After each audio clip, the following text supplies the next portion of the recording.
Buenas tardes. Vamos a empezar la clase de Derecho de Familia y Derecho Sucesorio. Hoy día vamos a revisar, vamos a continuar revisando algunas instituciones o el fin del matrimonio, van llegando de a poquito, el fin del acto del matrimonio. Específicamente estuvimos estudiando en la última clase la nulidad y hoy día vamos a estudiar los efectos de la declaración de nulidad del matrimonio. Así que han ido llegando de a poquito. Ahí los voy incorporando. Les voy a compartir el PPT.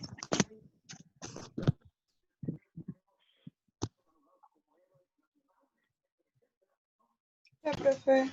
Hola. Ya. ¿Ven el PPT?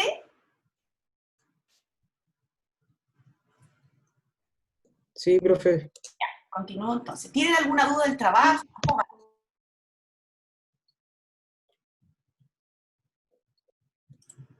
¿No? Colapsando. No creo que deba. Mi trabajo no creo que te va a colapsar, pero no sé si con otras tareas que quizás tienen. Con las ramos. ¿Para el martes? No, es que ya entramos en prueba ya y ya estamos, y más encima con el encierro como que se dificulta un poco. Sí, no, sí. No, sí, Algunos profes se pasan. sí, mucha materia. Bueno, y nosotros también como profesores, bueno, yo en lo particular, preparar clases, trabajar, actuar. Igual estoy cansada, y por eso les decía de que no me mandaran mensajes sobre las 9, porque igual trabajar sábado y sobre las 9 era mucho trabajo. Entonces, sí, yo creo que todos estamos cansados. Lamento que haya profesores que se pasen con la materia, que sea mucha materia. Espero que no estén tan estresados o que se pueda solucionar.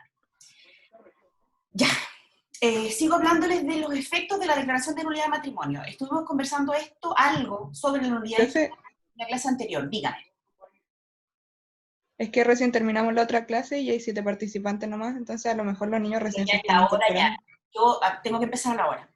Entonces, estoy Ah, grabando ya. y esto yo lo voy a subir a la plataforma. Entonces, si hay poquito, se van subiendo y después pueden ver el video. Porque yo lo subo a YouTube, lo pueden ver. Porque si no me atraso mucho. Y ahora sí, continúo. Efectos de la declaración de nulidad de matrimonio. Podemos distinguir, al igual que lo hacíamos con la separación, efectos con respecto a los cónyuges y efectos con respecto a los hijos que pueda tener este matrimonio. Con respecto a los cónyuges, espérenme un poquito, la nulidad del matrimonio produce entonces su efecto desde que la fecha en que queda ejecutoriada la sentencia que lo declara, retrotrayéndose las partes al estado en que se encontraban al momento de contraer el vínculo matrimonial. Esto sin perjuicio de lo que se encuentra regulado en los artículos 50 y 52 de la Ley de Matrimonio Civil. A fin de darle tiempo, a ver si sus compañeros se incorporan. ¿Se recuerdan qué fue lo que hablamos en la clase anterior?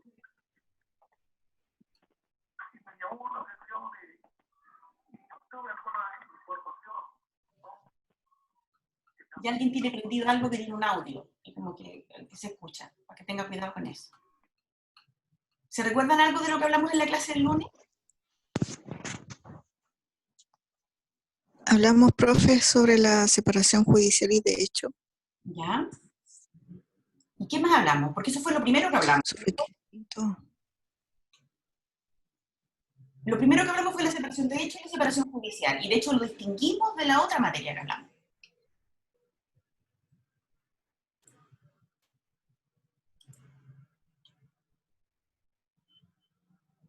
Hablamos de las causales de término del matrimonio. Hablamos de primero, antes de las causales de término de la separación de hecho y la separación judicial, y después hablamos de las causales de término del matrimonio. Dentro Sí, de las causales de término, sí. hablamos de la muerte natural de uno de los cónyuges, Muerte natural, muerte presunta. después hablamos solo mencionamos la nulidad, la alcanzamos a cubrir en algún grado, y nos faltaba ver los efectos, y eventualmente hoy día vamos a ver el divorcio. Y ahí se han incorporado un poquito más de compañeros, quizá hoy día también no van a ver tantos porque están quizá con alguna entrega. ¿Tienen alguna entrega hoy día de algún trabajo o prueba? Tenemos prueba el viernes, profe. O sea, por eso entonces no va a haber tanta asistencia, pero lo estoy grabando. Entonces, para que sepan, por último, que si no lo pueden ver hoy día, si no van a entrar, o van a entrar un poquito más tarde, va a estar grabado y lo pueden ver. No lo traté de subir al intranet, y el intranet no me deja, no me sostiene el video, ni siquiera el link. Por eso es que se lo sigo teniendo en la plataforma de YouTube. para que lo Sí, vayan. profe, es mejor porque los profes que han intentado subirla o a Elearn o a la intranet no pueden. ¿Ve? Entonces, Hemos tenido mil problemas con eso, así que mejor. ya, mejor que lo sigan viendo a través de la plataforma YouTube, que es de fácil acceso y más conocida, ¿no? Ya, entonces sí voy a pasar ahora a la materia para que avancemos, porque este ramo tiene mucho contenido y no tengo tanto tiempo. Así que por eso es que estoy un poquito apurada en la materia. Ya, le estaba hablando de los efectos entonces de esta declaración de nulidad de matrimonio. Les decía que uno tenía que distinguir entre los efectos que producía la nulidad de matrimonio para los cónyuges y para los hijos. Estos efectos entre los cónyuges nosotros podemos ver, por una parte, la existencia del impedimento dirimente absoluto de vínculo matrimonial no disuelto. Uno de los efectos del matrimonio válido, es que el posterior que se contraiga por alguno de los cónyuges adolece de nulidad y teniendo este matrimonio putativo los mismos efectos que el válido, es necesario concluir que es nulo el matrimonio posterior contraído. Y esto tiene que ver con, ¿se acuerdan qué delito uno podía cometer si uno se casaba con dos personas distintas? Bigamia. Bigamia. Te recuerdo más o menos. El caso sería el siguiente, para que más o menos nos quede claro esta idea de este efecto que podría producir la nulidad. A contrae matrimonio con B. Vigente el vínculo matrimonial A, se casa con C. Después de algún tiempo se anula el matrimonio entre A y B, declarándose que ha sido putativo, es decir, que uno de los dos estaba de buena fe al entrar a este matrimonio, es decir, que no sabía que el otro cónyuge ya estaba casado. Posteriormente, C pide la nulidad de su matrimonio con A, fundándose en haber existido este impedimento dirimente de vínculo matrimonial no disuelto, ya que el matrimonio de A con B ha sido declarado putativo y esto produce los mismos efectos que un matrimonio válido.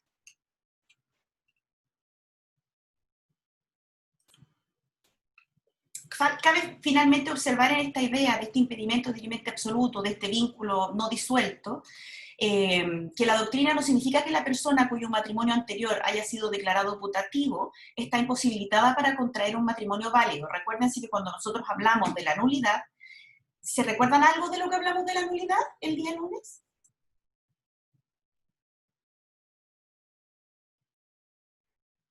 ¿A qué nos referíamos?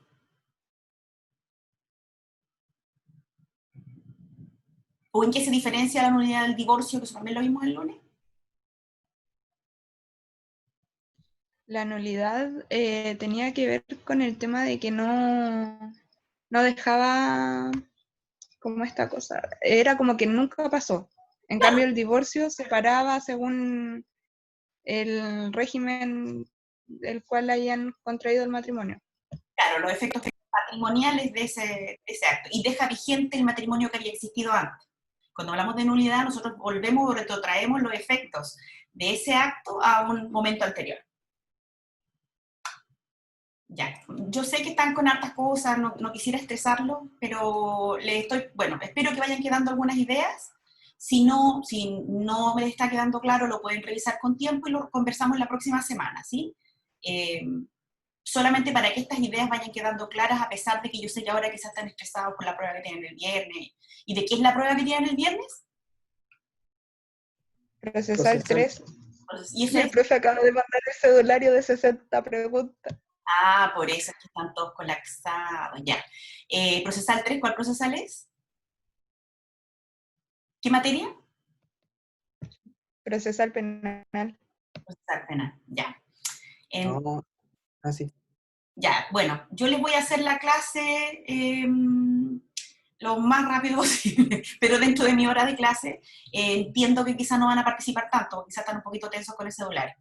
Pero sí que lo revisen porque esta es materia importante y les voy a subir el apunte. No les pido que lo lean de aquí a la próxima semana, pero sí que lo revisen porque es importante, ¿ya? Entonces quizá no voy a esperar tanto que participen porque entiendo que están estresados con eso. Ya, ¿qué más les puedo decir? Con respecto a estos efectos de los cónyuges, ¿no? De esta declaración, se origina entre los cónyuges una sociedad conyugal o participación en los gananciales. El artículo 1764 del Código Civil señala como una causal de disolución de la sociedad conyugal, recuérdense que será uno de las formas o regímenes patrimoniales del matrimonio en Chile, que en el caso que ustedes no declaren bajo qué régimen se casan, se entiende que se casan por sociedad conyugal, Y la sociedad conyugal es un régimen patrimonial del matrimonio, donde quien lleva la administración de los bienes sociales y los bienes propios de los cónyuges es el marido. Esa es la sociedad conyugal. En este caso, cuando nosotros estamos hablando de uno de los efectos de la nulidad, es que nosotros terminamos también esta sociedad conyugal.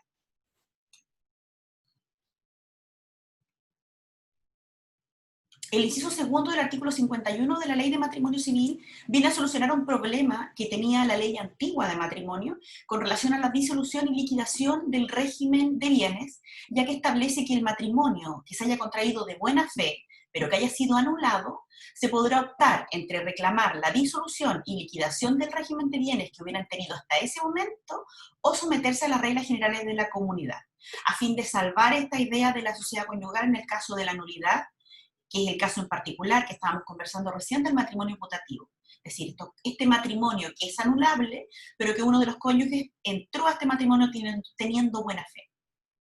Otro efecto respecto a los cónyuges en este matrimonio que ha sido anulado son que las donaciones hechas por causa del matrimonio por un cónyuge al otro subsisten respecto del cónyuge que esté de buena fe y caducan las hechas de aquel cónyuge que estaba de mala fe.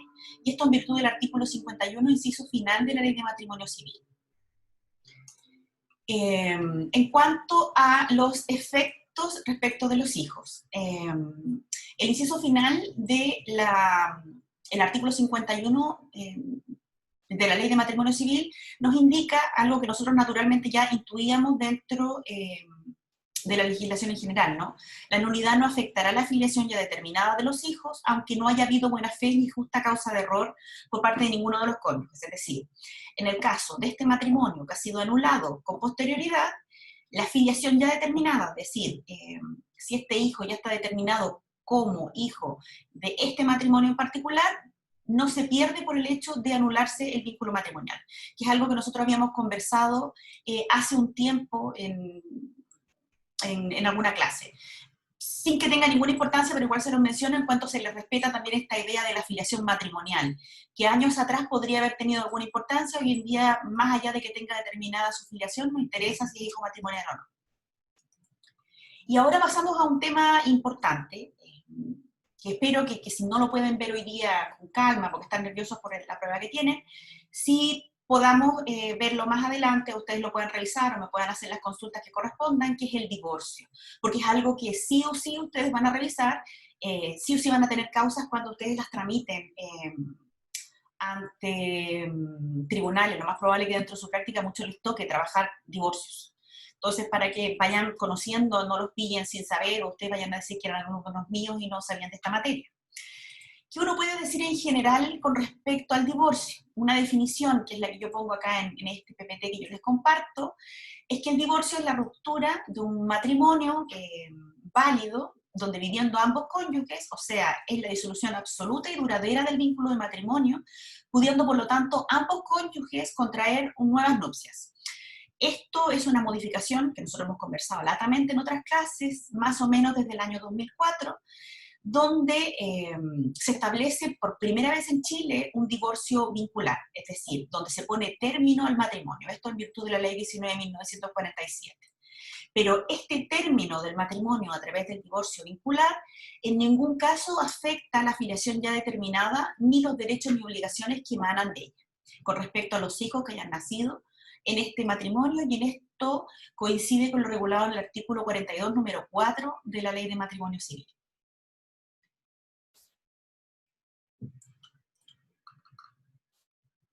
Ya sabemos más o menos cuáles son estas ideas en general. Nosotros podemos distinguir en los tipos de divorcio que nosotros tenemos regulados en Chile, en el artículo 54 de la Ley de Matrimonio Civil, se distingue entre divorcio sanción y divorcio remedio. En cuanto a esta idea de divorcio-sanción, que también se le denomina divorcio por falta o por culpa, se encuentra regulado en el artículo 54 de la Ley de Matrimonio Civil, donde se establece que el matrimonio podrá ser demandado por uno de los cónyuges, el divorcio podrá ser demandado por uno de los cónyuges por falta imputable al otro, siempre que constituya una violación grave a los deberes y obligaciones que le impone el matrimonio, o los deberes y obligaciones para con los hijos que torne intolerable la vida en común. Debemos entonces entender que este incumplimiento se refiere a los deberes surgidos de esta conyugalidad, es decir, de esta vida en común. Importante en este requisito con respecto al divorcio o sanción es que hagan intolerable la vida en común. Y en su caso también, incumplimiento que pudieran este incumplimiento con respecto a los deberes surgidos de la filiación que hacen intolerable la vida en común. Esto se refiere en el caso que uno de los cónyuges incumpla los deberes con respecto a sus hijos o a los hijos del matrimonio. Uno podría pensar cuáles serían las hipótesis en las que yo entiendo que me encuentro ante este divorcio, que les informo que uno puede pensar que en general nosotros siempre nos vamos a encontrar ante el divorcio remedio, pero en muchos casos nos va a tocar tramitar divorcio-sanción, es decir, donde se involucra un elemento culposo y donde uno de los cónyuges ha incumplido sus deberes matrimoniales. Para dar algunos ejemplos de a lo que podría constituir este divorcio de sanción, en un seminario que se hizo hace un tiempo atrás por el Colegio de Abogados, se dijo o se consideró que, aparte de las causales generales que se establecen en el artículo 54 de la Ley de Matrimonio Civil, uno podría considerar como motivaciones para el divorcio de sanción el atentado contra la vida o malos tratamientos graves contra la integridad o psíquica o física del cónyuge o de alguno de los hijos, una transgresión grave y reiterada de los deberes de convivencia, socorro y fidelidad propios del matrimonio, el abandono continuo o reiterado del hogar común, es una forma de transgresión grave de los deberes del matrimonio y muy común como causal de divorcio-sanción. El caso de una condena ejecutoriada por la comisión de alguno de los crímenes o simples delitos contra el orden de las familias, o contra la moralidad pública o contra las personas, y estos se encuentran previstos en el libro segundo, títulos 7 y 8 del Código Penal, que involucre una grave ruptura de la armonía conyugal. Dentro de estos títulos que yo les menciono del Código Penal están los delitos de aborto, abandono de niños, de personas desvalidas, delitos contra el estado civil de las personas, rapto, violación, estupro y otro tipo de delitos sexuales. Incesto, matrimonios ilegales, homicidio, infanticidio, lesiones corporales, duelo, calumnia, injurias, etc. Esto se refiere en general a este tipo de condenas que podría dar lugar a este divorcio-sanción.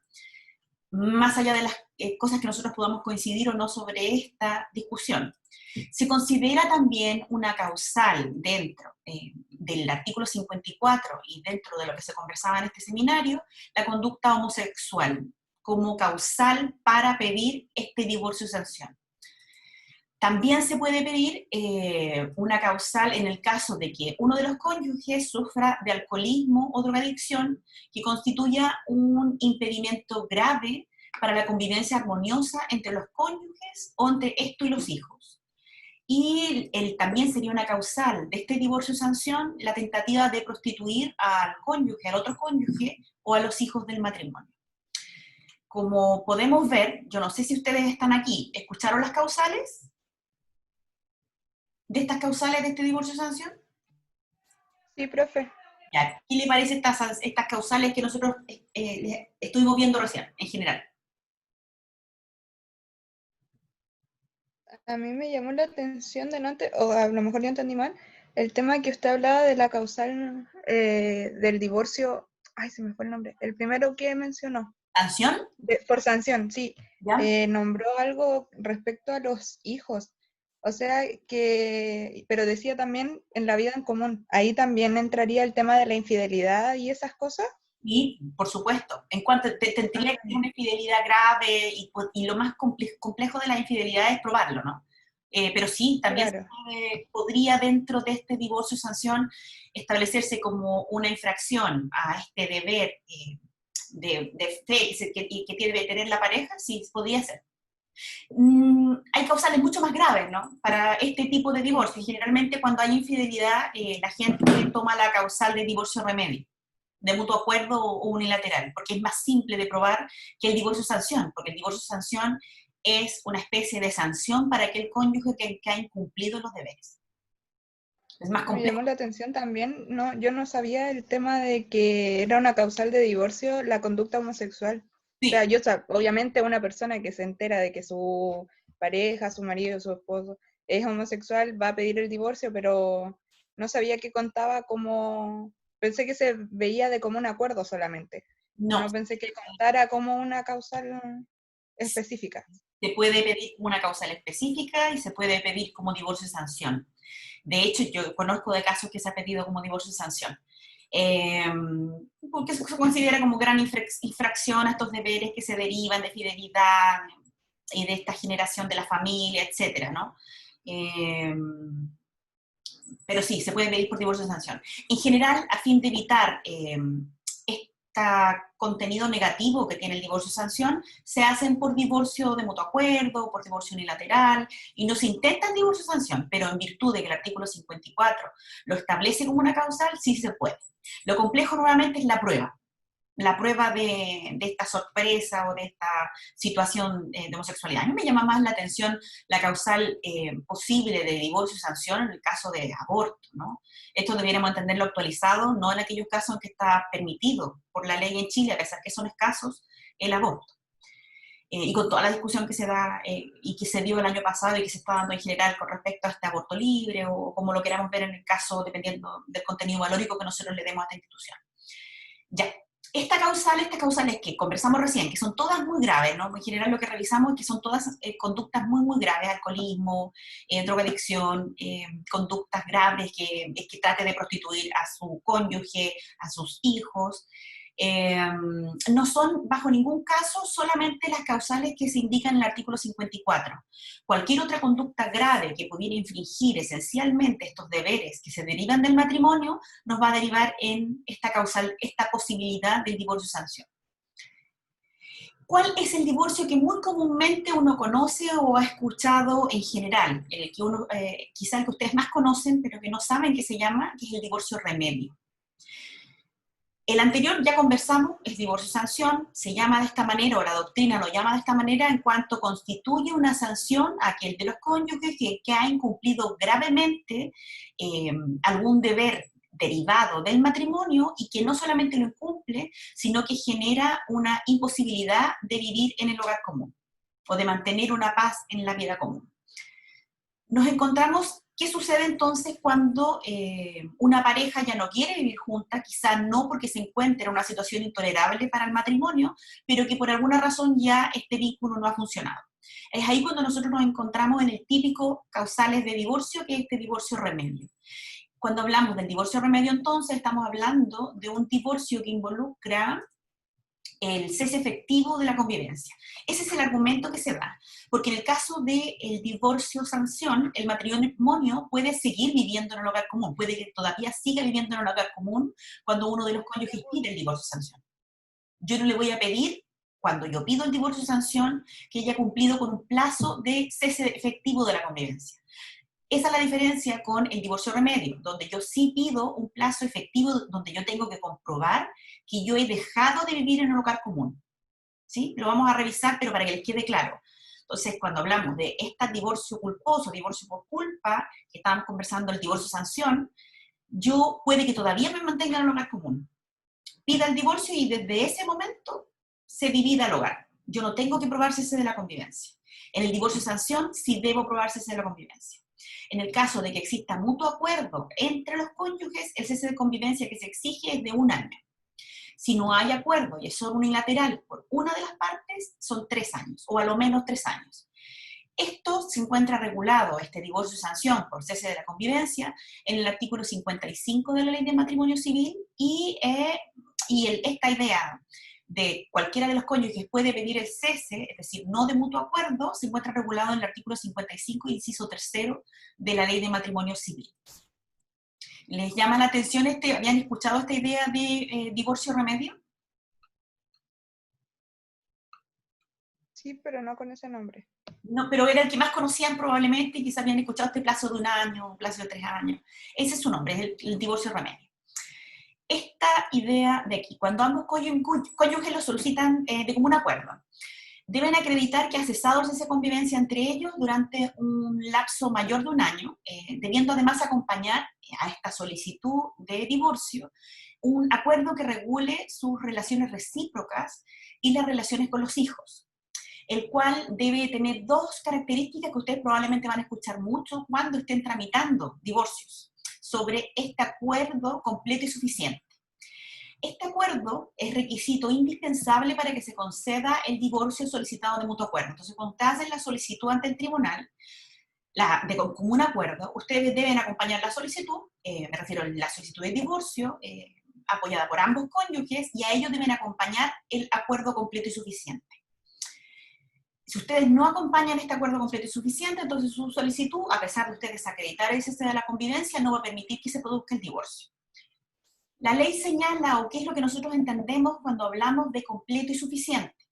Se entiende que este acuerdo es completo, se regula todas y cada una de las siguientes materias reguladas en el artículo 21 de la Ley de Matrimonio Civil.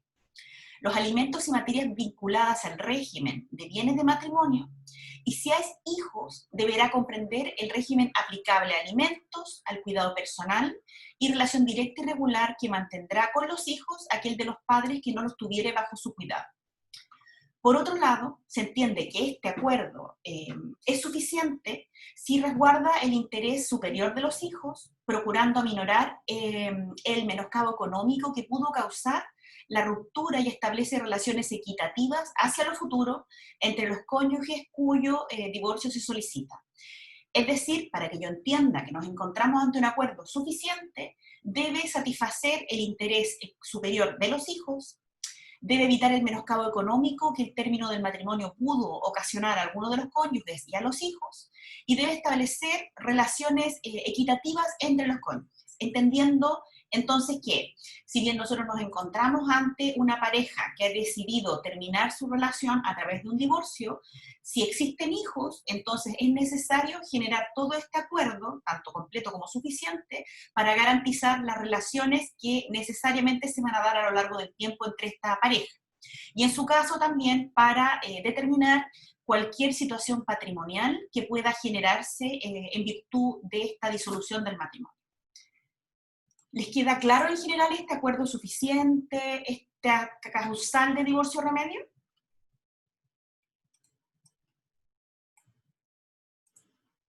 Si sé que no me están escuchando mucho, pero por si a alguno le queda claro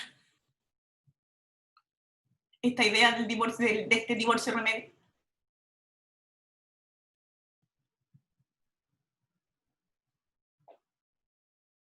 Sí, profe.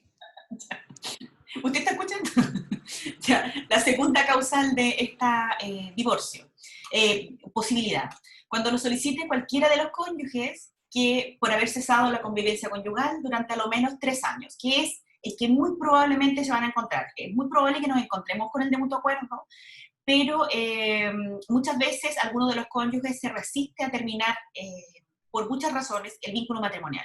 En ese caso, entonces, queda acreditar este cese de la convivencia de a lo menos 3 años. El inciso tercero del artículo 55 nos dice que habrá lugar también al divorcio cuando se verifique un cese efectivo de la convivencia conyugal durante el transcurso de a lo menos 3 años, salvo que a solicitud de la parte demandada, el juez verifique que el demandante, durante el cese de la convivencia, no ha dado cumplimiento reiterado a su obligación de alimentos respecto del cónyuge demandado y de los hijos comunes.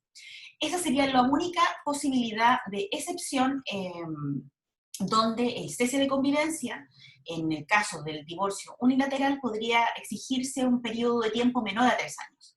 Y estoy hablando del caso excepcional en que el otro cónyuge, el que no quiere dar o no quiere participar en el divorcio mutuo acuerdo, ha incumplido de manera seria sus obligaciones de alimentos, tanto para el cónyuge que está solicitando el divorcio, como para los hijos comunes, debiendo y pudiendo hacerlo, ¿sí? Para que conozcan de esta posibilidad que nos da la ley, si bien no es muy clara en cuánto tiempo podría yo acortar el plazo de los 3 años. Y cómo este incumplimiento, yo entiendo que cabe dentro del artículo 55, inciso tercero, pero no entiendo que entraría dentro de las causales del divorcio culposo que conversábamos hace un rato. Nosotros bueno, yo les he conversado hasta ahora sobre este cese de la convivencia. Importa ahora que a nosotros podamos determinar cómo yo puedo acreditar este cese efectivo de la convivencia entre los cónyuges. La ley establece taxativamente las formas a través de las cuales yo puedo acreditar este cese de la convivencia. ¿Cuáles son estas causales? En el caso del artículo 22, el cese efectivo de la convivencia comienza en la fecha de la escritura pública, acta extendida y protocolizada ante notario público, acta extendida ante un oficial del registro civil o de la transacción aprobada judicialmente, donde consten los acuerdos regulatorios de relaciones mutuas de los cónyuges sobre alimentos, regímenes de bienes, alimentos, cuidado y relación directa y regular con los hijos. En caso de no existir acuerdo, el cese efectivo de la convivencia comienza desde la fecha de notificación de la demanda de alimentos, la demanda de tuición o la demanda de régimen de visita de los hijos, o por la demanda de separación de bienes en caso que hubieran estado casados en sociedad conyugal.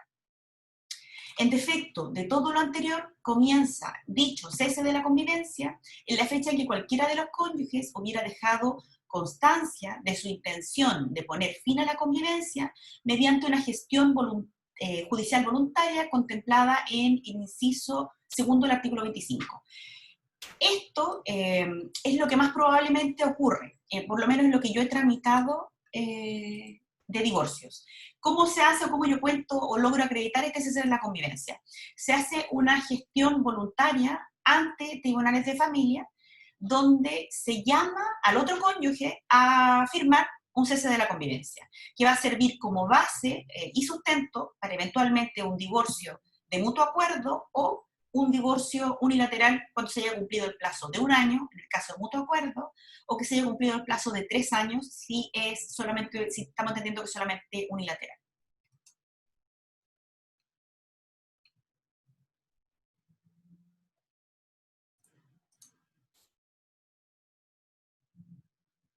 Ya.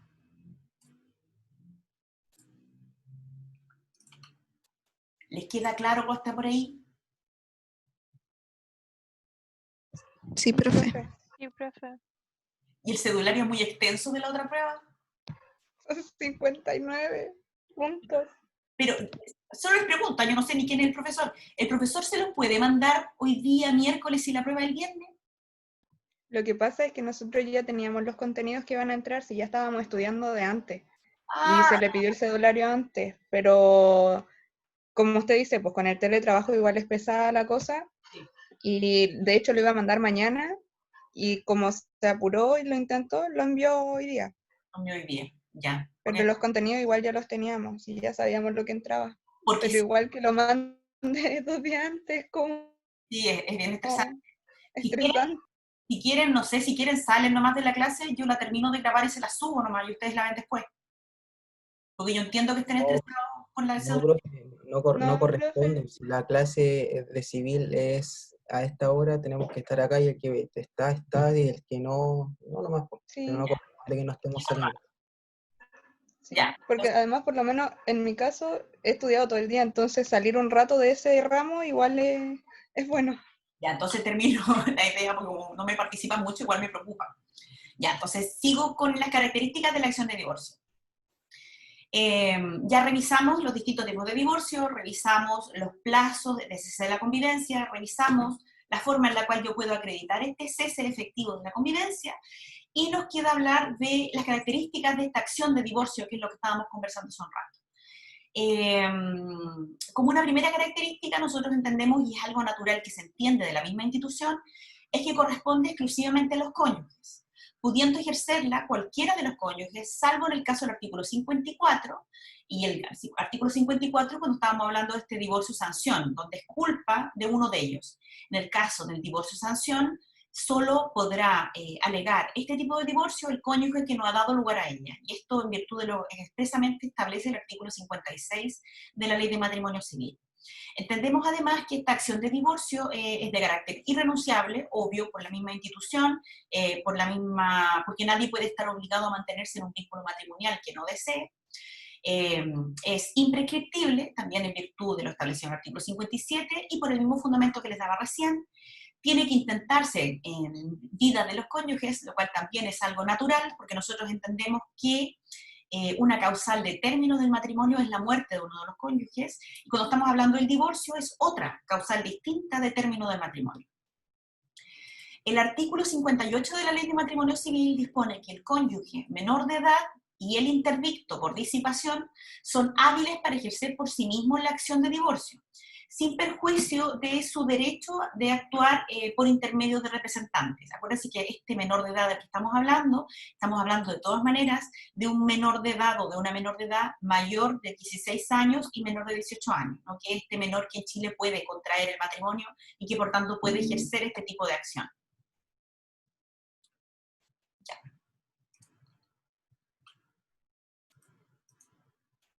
¿Cuáles son los efectos de esta institución, de esta importante institución que nosotros estamos revisando ahora?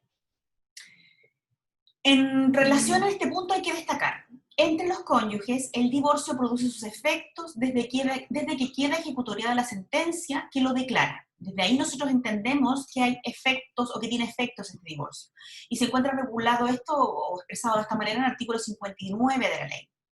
No obstante lo anterior, la sentencia que declara el divorcio debe subinscribirse al margen de la inscripción de matrimonio y solo desde ese momento suponible a terceros. Esto a fin de que cualquier tercero que esté celebrando un negocio con uno de los cónyuges que quiera verificar la validez de un acto, por ejemplo en el caso de una compraventa entre cónyuges o los que yo presumo que son cónyuges, pueda revisar el acta de matrimonio y pueda en efecto verificar que ese vínculo se encuentra disuelto por causal de divorcio.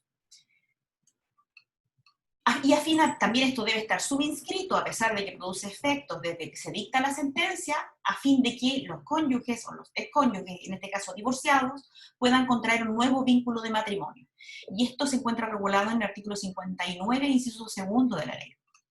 El estado civil de divorciado adquirido de dicha forma se prueba mediante la correspondiente partida de matrimonio y esto se encuentra regulado en el artículo 305 del Código Civil.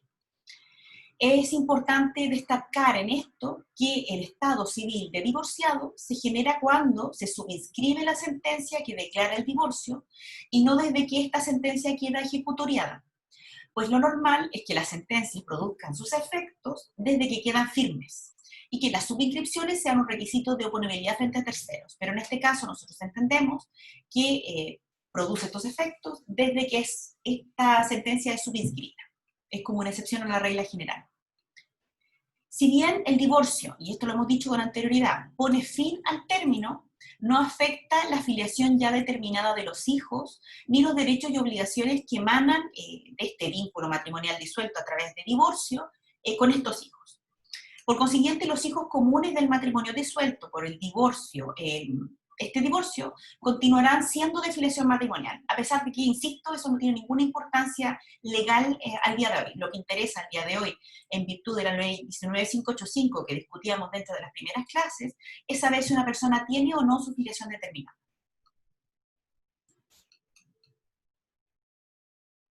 El divorcio a la vez pone fin a... Denme un segundo. El divorcio pone fin a cualquier derecho de origen o de carácter patrimonial, cuya titularidad se funde en el matrimonio, como por ejemplo el caso de los alimentos y cualquier otro tipo de efecto sucesorio entre los cónyuges. Esto se encuentra regulado de esta manera en el artículo 60 de la ley. Ello sin perjuicio de que se acuerde o se fije judicialmente una compensación al cónyuge que se considere que es económicamente más débil en este divorcio.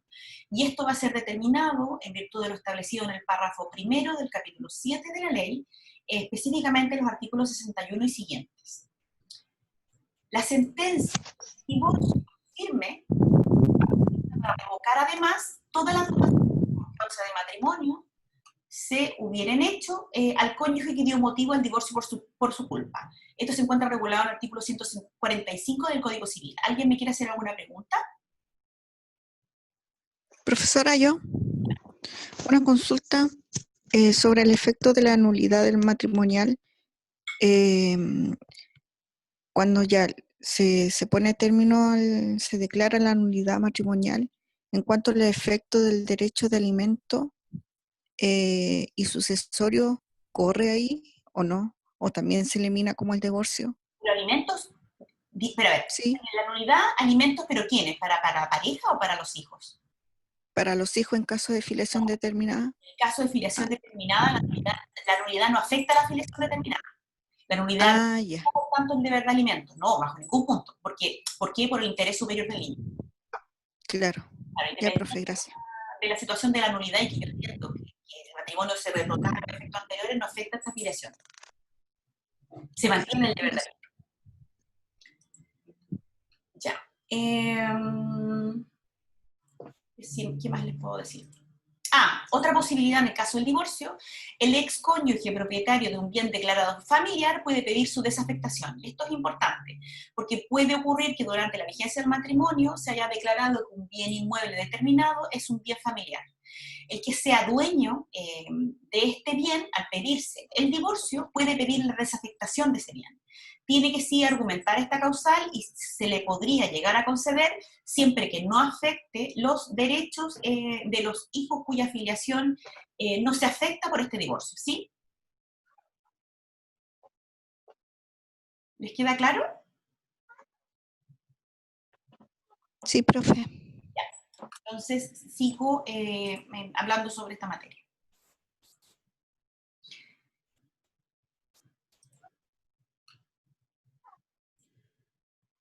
Les menciono, solo para que lo tengan como una noción, ¿no? En el caso de que yo me haya divorciado en el extranjero, esta materia se encuentra regulada en el artículo 86 de la Ley de Matrimonio Civil. El divorcio estará sujeto a la ley aplicable a la relación matrimonial al momento de interponerse la acción. Las sentencias de divorcio y nulidad de matrimonio dictadas por tribunales extranjeros serán reconocidas en Chile siempre y cuando éstas estén de acuerdo a nuestra normativa nacional. Entonces, en ningún caso tendrá valor en Chile el divorcio que no haya sido declarado por resolución judicial o de otra manera que se oponga al orden público. Es decir, en Chile se reconocen las sentencias de divorcio obtenido en el extranjero siempre y cuando se cumplan con los mismos requisitos legales que nosotros exigimos en Chile. Es decir, no valdría no sé, por dar un ejemplo, un divorcio por una transacción privada entre dos privados que se hayan realizado en Estados Unidos. Porque no sería el mismo procedimiento que nosotros tenemos en Chile, donde interviene una resolución judicial de un tribunal de familia, para que nos quede más o menos claro. ¿Y esto a fin de qué? De garantizar este principio del orden público y de garantizar la seguridad de este vínculo matrimonial. Y ahora les voy a hablar de algunas reglas que son comunes a ciertos casos de separación, nulidad y divorcio, que nosotros ya hasta esta parte hemos revisado, tanto desde el lunes como hoy día, y hablamos de separación, que hicimos la distinción entre separación de hecho y separación judicial, que dijimos la importancia que esta tenía hasta antes del 2004, donde nosotros entendemos que existe el divorcio vinculante. Hablamos de la nulidad, que todavía sigue vigente, y de los efectos que tiene la nulidad, tanto para los cónyuges como para los hijos nacidos en este vínculo anulado, y las causales de divorcio, o el divorcio en general, donde distinguimos entre este divorcio-sanción, divorcio-remedio, y también distinguimos, en el caso del divorcio-remedio, el divorcio unilateral y el divorcio de mutuo acuerdo. En el caso del divorcio unilateral, dijimos que el plazo de cese de convivencia que se solicita, o sea, que se exige, es de al menos 3 años, salvo que yo lograra acreditar que el cónyuge que se niega a conceder la causal de divorcio haya incumplido gravemente en los deberes de alimentos que deba al otro cónyuge o a los hijos que existan en común. Y en el caso del divorcio de mutuo acuerdo, el plazo de cese de convivencia es de 1 año. En el caso del divorcio sanción, es decir, en el caso que uno de ambos cónyuges esté involucrado en una conducta que afecta gravemente estos deberes del matrimonio y que a la vez hace intolerable la vida en común, sea con respecto al otro cónyuge o al hijo, la ley no me exige plazo de cese de convivencia. ¿Sí? Eso de forma muy, muy general para que vayan quedando algunas ideas de esta idea o lo que estamos revisando el divorcio.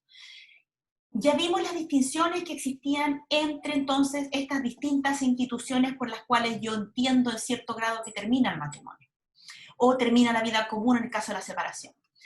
Hay reglas comunes que se refieren a la compensación económica, que la hemos mencionado ya en algunas clases anteriores, y para también la conciliación. En el caso de la compensación económica nos estamos refiriendo a este derecho que tiene un cónyuge en caso de que se declare la nulidad o divorcio, a que se le compense el menoscabo económico que ha experimentado como consecuencia de haberse dedicado durante, y esto es súper importante para cuando ustedes aleguen o soliciten compensaciones económicas en divorcios que ustedes tramiten. Esto es sumamente importante que ustedes lo prueben en los escritos que ustedes acompañan, lo prueben a través de la prueba documental, prueba testimonial, es esta idea, que se le compense el menoscabo económico que ha experimentado como consecuencia de haberse dedicado durante el matrimonio al cuidado de los hijos o labores propias del hogar común, lo que le impidió desarrollar una actividad remunerada o lucrativa, y ojo, porque esto también es importante, o lo hizo en menor medida de lo que podía o quería. Esto fue muy discutido cuando se instauró esta idea de la compensación económica, porque en algún momento se creyó que el cónyuge que se encontraba más débil en esta relación matrimonial, patrimonial, no debiera haber ejercido ninguna actividad lucrativa, es decir, solo se debiera haber dedicado al cuidado del hogar y al cuidado de los hijos. La ley finalmente optó por la opción que parece más razonable, que se refiere a que si bien dedicó parte de su tiempo a las labores del hogar y al cuidado de los hijos, en realidad no se desarrolló en toda aquella capacidad que posiblemente podía llegar a trabajar si no hubiera estado casado o si no se hubiera dedicado al cuidado del hogar y de los hijos, ¿sí? Esto es importante de acreditar porque es difícil, sobre todo en la situación en la que nos encontramos hoy, encontrar a alguno de los cónyuges que únicamente se dedique a quedarse en el hogar. Pero sí es probable comprobar que uno de los cónyuges no trabajó en todo aquello que podía trabajar, o no se logró cultivar en todo aquello que podría haberse cultivado por dedicarse al hogar común, por dedicarse a cuidar a los hijos, o en su caso, por dedicarse también a ayudar al otro cónyuge en beneficio del hogar común. Entonces lo digo porque a la hora de ustedes realizar el relato en la solicitud de la compensación económica y de probar, es esto lo que van a tener que probar, ¿sí? Para que les quede claro más o menos cuál es la idea. Esta compensación económica entonces presenta ciertas características. Se trata de una compensación económica en favor de uno de los cónyuges, no son alimentos, porque en algunos casos la gente les llamaba alimentos. Esto es solo una compensación económica al cónyuge más débil. Solo se les asimila, y eso les conversaba en clases anteriores, a los alimentos, porque cuando se condena a compensación económica a este cónyuge que se considera que económicamente tiene mayor poder que el cónyuge que se dedicó al cuidado del hogar, se le condena una cierta cantidad de millones de pesos que quizá en el momento no es capaz de pagar en una sola cuota, entonces se dividen en varias cuotas. Y es ahí donde se viene o se utiliza mal el término alimentos, porque en realidad es una compensación económica pagada en cuotas. Muy, muy generalmente pasa eso. Y esto se regula en el artículo 66, inciso final de la Ley de Matrimonio Civil. Solo tiene lugar esta compensación económica cuando se ha puesto término al matrimonio por la declaración de nulidad ojo, o por sentencia de divorcio, es decir, incluso cuando nosotros estamos declarando la nulidad, también se podría pedir compensación económica. No procede esta compensación económica en el caso de la separación judicial, que la conversábamos hace un rato, y esto ¿por qué no? Porque el vínculo, en el caso de la separación judicial, como no es una causal de término de matrimonio, sino solamente la separación de cuerpo de los cónyuges, no es fundamento suficiente para una compensación económica, porque todavía subsisten los derechos y deberes del matrimonio, cosa que no ocurre con el divorcio y la nulidad, donde en el caso de la nulidad, yo entiendo que el matrimonio nunca existió, salvo para ciertos efectos, como por ejemplo la compensación económica, o en su caso los alimentos y deberes que se tienen con los hijos que hayan nacido de este vínculo, y en el divorcio. Es necesario que durante el matrimonio uno de los cónyuges se haya dedicado al cuidado de los hijos o a las labores del hogar, propias del hogar común, que le impidió, y este es el argumento, desarrollar una actividad remunerada o lucrativa, o lo hizo en menor medida de lo que podía y quería, lo que al producirse la nulidad de matrimonio o el divorcio le producirá un menoscabo económico. Un ejemplo de esto, que una pareja... Sí, voy a dar el ejemplo. En el caso que una pareja se casa muy joven, voy a dar el ejemplo, no quiero ser sexista, pero es el ejemplo que más se me viene a la cabeza. Una pareja que se casa muy joven, el marido trabaja y estudia, tienen un hijo en común, la mujer se queda en el hogar común y trabaja al medio tiempo, y por tanto no le es posible obtener una carrera profesional. Avanza el tiempo, el marido obtiene un título profesional, lo que mejora su posición económica naturalmente, y estando ya en esta situación de tener un título profesional, donde mejoró también la situación de la familia, se produce una causal de divorcio o se solicita el divorcio. En este caso que les estoy dando, claramente la cónyuge que se dedicó al cuidado del hogar y al cuidado de los hijos, y que se dedicó quizá a un trabajo de medio tiempo para poder ayudar al hogar común, que desde un principio empezaba con un patrimonio muy reducido, cuando ninguno de los dos quizá tenía mayores capacitaciones, se va a ver naturalmente mermada. Entonces, ese relato que yo les hice rápidamente es el relato que ustedes tienen que hacer cuando soliciten la compensación económica.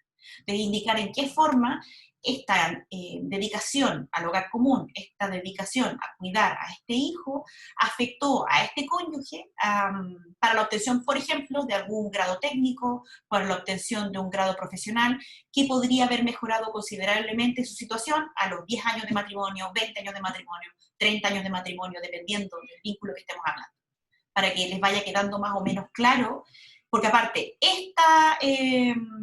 este ejemplo que yo les doy es un ejemplo muy común, para que ocurre mucho, que donde parejas jóvenes, una de ambos apoya a la otra pareja y se produce esto, para que lo tengan claro a la hora de poder argumentar. Y el tribunal, así como yo se los menciono, el tribunal también es consciente de esta situación. Ustedes lo deben acreditar en juicio. Otra cosa que no les había mencionado, otro menoscabo que se puede producir a este cónyuge que se queda en el hogar común es la situación que, en el caso que se haya dedicado al cuidado del hogar común y al cuidado de los hijos, no haya ejercido ningún trabajo, ninguna función laboral independiente, lo que también le va a generar un conflicto grave en cuanto a que no tiene ninguna previsión, ni ninguna cotización, que es algo que quizá nosotros no nos podríamos anticipar de otra manera. Y eso puede generar conflictos para este cónyuge debilitado económicamente, porque si estamos hablando de solución del vínculo sobre los 30 y tantos años, sobre los 40 años, ya no va a tener tiempo suficiente como para, si bien trabajando, para generar las pensiones suficientes como para garantizar su futuro. Ese podría ser otro argumento para establecer alguna procedencia y monto de una compensación económica. ¿Sí? Porque esto es algo muy probable que les va a ocurrir y es algo que muy probablemente van a ver.